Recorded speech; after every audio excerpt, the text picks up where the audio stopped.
Kim Chiu dinalaw ng mga fans sa kanyang opisina at shop ng Little Bunny. Ha? Alin? Nasaan? Oh.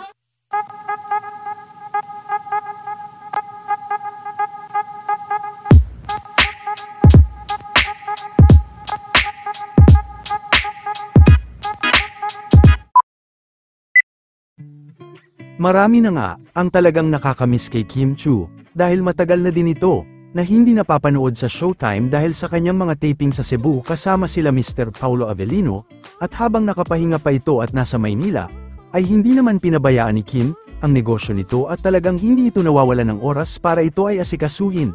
Habang nasa office din ay laking gulat ni Kim nang puntahan ito ng mga fans na galing pa umano sa Showtime kanina.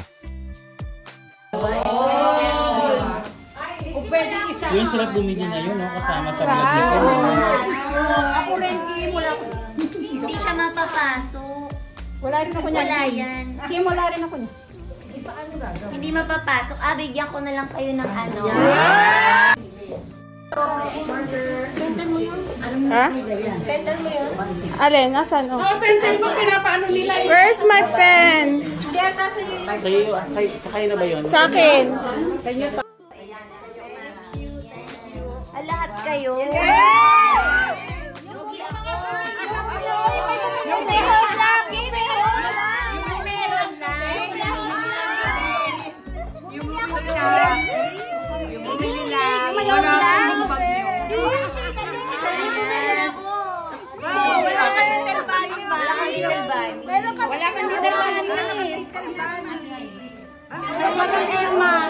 Promo Kim! Ako pa, Kim! Hindi kami nagkano ng mga... Wala pa naman eh. Wala ako. Pagbalik ko pa.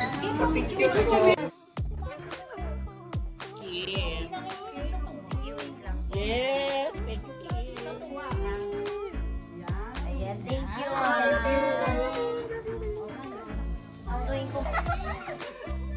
Masayang-masaya naman ang mga Showtime host sa pagkapanalo ni Vice sa FAMAS.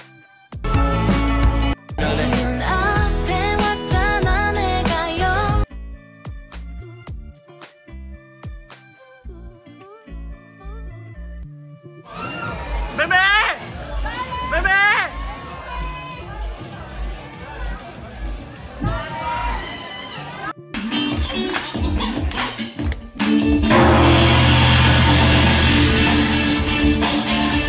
Simulan na ang tapatan! Unang sasabak sa